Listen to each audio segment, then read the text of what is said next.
Après des décennies, le règne de terreur de Vladimir Poutine pourrait soudainement prendre fin. Des chuchotements parcourent Moscou, des rumeurs de rébellion circulent. Un coup d'état militaire se prépare, et Poutine risque d'être trahi par ses anciens alliés. Ces informations ne sont pas confirmées pour l'instant. Si elles sont vraies, cela pourrait marquer la fin pour Poutine et sa guerre en Ukraine, et le début d'une nouvelle ère en Russie. De récentes rumeurs de coup d'état, issues de sources russes anonymes, se sont vite propagées sur Telegram et les réseaux sociaux russes. Elles signalent un malaise au sein de l'état-major russe et une frustration croissante dans toute l'armée, des soldats aux officiers. Il est facile de comprendre comment et pourquoi cette frustration est née. Au début de la guerre, de nombreux Russes croyaient qu'elle finirait rapidement. Certains soldats ont reçu des uniformes de parade à emporter avec eux à Kiev, car on s'attendait à ce que l'Ukraine n'oppose presque aucune résistance. L'armée russe, forte de ses chars et de sa puissance de feu, allait facilement atteindre la capitale, y hisser son drapeau et célébrer. En réalité, cela s'est déroulé tout autrement. Nous en sommes maintenant à la 4e année de cette guerre, une guerre d'usure acharnée, des affrontements répétés à la frontière, des gains territoriaux minimes et des pertes colossales des deux côtés. Mais surtout pour les Russes. Ils ont perdu plus d'1 million d'hommes, dont plus d'un demi-million tués ou gravement blessés, qu'ils n'ont aucune chance de retourner sur leur ligne de front et que leurs vies ne seront plus jamais les mêmes. D'innombrables familles, à travers la Russie, ont été contraintes de pleurer la perte de pères, de frères, de fils et de maris. Le pire, c'est que le Kremlin a peu à montrer pour toutes ces pertes. Aujourd'hui, il contrôle près de 44 000 miles carrés en Ukraine, dont la Crimée et les zones du Donbass prises par la Russie avant l'invasion de 2022. Cela équivaut à 19% du pays en mars 2022. Peu après le début de l'invasion, les Ukrainiens tentaient d'évacuer les villes et de bâtir des défenses sans grande aide occidentale. La Russie a déjà contrôlé plus de 58 000 miles carrés. Elle possède aujourd'hui environ 14 000 miles carrés de moins qu'il y a plus de 3 ans. En 3 ans, de nombreux soldats russes ont été tués ou blessés, et l'armée a perdu énormément d'équipements. Les chiffres du site d'analyse de renseignements en source ouverte Oryx confirment la perte de plus de 4000 chars, plus de 8200 véhicules blindés et véhicules de combat d'infanterie, des centaines de transports de troupes, de véhicules de mobilité, de postes de commandement, de systèmes de défense aérienne et d'aéronefs, ainsi que des milliers d'autres pièces d'équipement militaire. La Russie progresse, mais très lentement malgré quelques gains de terrain. Du 10 juin au 8 juillet, elle n'a gagné que 190 miles carrés. Du 8 juillet au 5 août, elle a revendiqué environ 220 miles carrés, composés surtout de terres frontalières boueuses et de petits villages déjà en ruines à cause des bombardements. Elle sacrifie les vies, les espoirs et l'avenir de dizaines de milliers de personnes chaque mois en échange de parcelles de terre sans valeur. Et tandis que la Russie s'est continuellement affaiblie, l'Ukraine a défié toutes les attentes à plusieurs reprises, s'imposant comme une superpuissance militaire surprise grâce à sa propre force intérieure et au soutien généreux de ses alliés occidentaux. Elle aussi a subi de terribles pertes humaines, avec des dizaines de civils contraints d'abandonner leur foyer et de laisser derrière eux leur vie d'avant. Leurs maisons, hôpitaux et écoles ont été détruits par les bombes et drones russes. D'innombrables Ukrainiens ont également rejoint les forces armées du pays pour jouer leur rôle dans la défense de leur patrie, donnant leur vie dans ce processus. Mais l'Ukraine ne s'est pas laissée faire. Elle n'a pas abandonné ni offert aux Russes un chemin facile vers la victoire. Elle s'est défendue avec bravoure, repoussant les assauts russes et résistant aux bombardements nocturnes, tout en ripostant. Aujourd'hui, elle est plus active que jamais. Non seulement en défendant ses territoires de première ligne, mais aussi en lançant régulièrement des frappes réussies au-delà des frontières, en plein cœur du territoire russe. Il y a eu, par exemple, l'opération Toile d'araignée, au cours de laquelle plusieurs aérodromes à travers la Russie ont été frappés par des essaims de drones ukrainiens. Et l'Ukraine mène régulièrement d'autres attaques secrètes contre la logistique du Kremlin, visant notamment des raffineries de pétrole, des installations de stockage de carburant, des dépôts de munitions, des usines de production militaire, des voies ferrées, des ponts et ainsi de suite. Toutes ces attaques coûtent cher. Elles affaiblissent progressivement la machine de guerre russe, causant au Kremlin des problèmes coûteux. Ils doivent compenser la perte de matériel. Investir davantage pour reconstruire les structures détruites et adapter les tactiques aux pertes récentes. L'économie du pays subit aussi un choc à chaque fois. L'Ukraine a détruit pour des milliards de dollars de matériel et d'infrastructures russes cette année, tandis que la Russie atteint des dépenses de défense records. Dans une tentative désespérée de constituer une force suffisamment puissante pour submerger son ennemi, il est évident que cela a échoué, et la population russe en ressent la pression. Le pays connaît une crise du travail inédite, et une croissance réduite à 0,9% en 2025, avec des analystes alertant sur un risque de récession. Avec le coût de nombreux produits de première nécessité qui a plus que doublé aujourd'hui par rapport à ce qu'il était avant le début de la guerre, le rouble russe a fluctué. Les taux d'intérêt ont augmenté, et la qualité de vie dans l'ensemble continue de décliner. La Russie subit de lourdes pertes pour peu de gains sur le front, et reste sous la menace constante des frappes de drones et missiles ukrainiens sur tout son territoire. Son économie est éprouvée par la guerre et ralentie, et sa population doit faire face à des conditions de vie de plus en plus difficiles. En bref, elle se trouve dans une situation bien pire que ce qu'elle aurait pu imaginer, mais continue malgré tout à envoyer ses soldats à l'abattoir dans une guerre d'usure inutile, sans issue claire en vue. C'est la faute de Poutine. De plus en plus de Russes voient désormais ses mensonges malgré sa propagande. Des troupes en première ligne à Donetsk et Kharkiv, aux hauts responsables du Kremlin donnant des ordres depuis les quartiers généraux militaires. Ils constatent que la guerre dure bien plus que prévu. L'Ukraine s'est montrée plus forte que prévu. L'aide occidentale continue. Et la stratégie actuelle échoue. Tout cela semble enfin avoir un impact sur l'ambiance générale parmi les rangs russes, avec des niveaux croissants de peur, de colère et de ressentiment qui remontent assez à la surface. De nombreuses preuves le confirment. Ces derniers mois, par exemple, on a vu des soldats russes se rendre, ou du moins tenter de se rendre, en très grand nombre. Certains préfèrent devenir prisonniers de guerre ukrainiens plutôt que de subir des officiers abusifs et des conditions de vie hostiles. Certains désertent, préférant risquer arrestation ou mort en fuyant l'armée vers un autre pays, plutôt que de poursuivre la guerre de Poutine. De nombreuses vidéos montrent des assauts sur la ligne de front, avec des soldats russes abandonnant leurs véhicules et fuyant le combat. Ils savent qu'ils sont envoyés à la mort, peu formés, mal équipés, sans blindés lourds, dans des combats perdus contre des positions ukrainiennes fortifiées.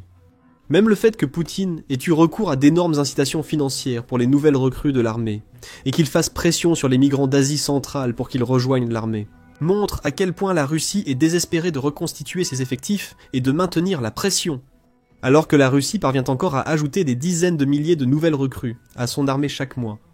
Beaucoup s'engagent par désespoir, peur, ou pour gagner vite de l'argent et soutenir leur famille, ni par honneur, devoir ou amour de la patrie. Selon les rumeurs, ceux qui occupent car des postes de pouvoir plus élevés sont tout aussi préoccupés par les difficultés persistantes de la Russie, beaucoup craignant, dit-on, des purges imminentes. Les officiers et commandants seront forcés à la retraite, privés de leurs titres et remplacés par des personnes jugées plus loyales envers Poutine. Certains pourraient aussi servir de boucs émissaires pour détourner la responsabilité des échecs persistants de la Russie de sa direction. Face à un avenir incertain et de plus en plus sombre, certains de ces personnages clés pourraient décider que la meilleure option n'est pas simplement de se taire et d'accepter leur sort funeste, mais de riposter, de rallier du soutien contre le Kremlin, et peut-être même de tenter de renverser Poutine lui-même. Rappelez-vous, cela est déjà arrivé avec Yevgeny Prigojine en 2023. Prigojine était autrefois un proche allié de Poutine, chef du groupe Wagner, société militaire privée, et ardent soutien des plans de Poutine pour envahir l'Ukraine et contrôler Louhansk et Donetsk. Avec l'avancée de la guerre, les pertes sont augmentées, et les objectifs n'ont pas été atteints. Prigojine est devenu désabusé. Il était frustré par la façon dont, selon lui, le Kremlin avait complètement mal géré la guerre et sous-estimé le niveau de résistance que l'Ukraine opposerait. Il avait été contraint de regarder les hommes sous son commandement se faire tuer et blesser inutilement à plusieurs reprises, et il a directement mis la faute sur Poutine. Cela a atteint un point où Prigojine était tellement enragé qu'il a non seulement commencé à critiquer ouvertement le ministère russe de la Défense, l'accusant de corruption et d'incompétence, mais il a également déclaré que les raisons avancées par le gouvernement pour envahir l'Ukraine étaient des mensonges. Le 23 juin 2023, il a lancé une rébellion contre le commandement militaire russe, menant les mercenaires Wagner vers Moscou. Ses forces ont pris Rostov-sur-le-Don et se dirigèrent vers la capitale russe. Après l'annulation de la rébellion, Prigojine a accepté de déplacer ses forces en Biélorussie. 2 mois plus tard, il est mort avec 9 autres, dans un crash d'avion au nord de Moscou, considéré comme un sabotage. Il faut rappeler que l'armée russe n'a pas arrêté Prigojine et ses hommes lors de leur marche vers Moscou.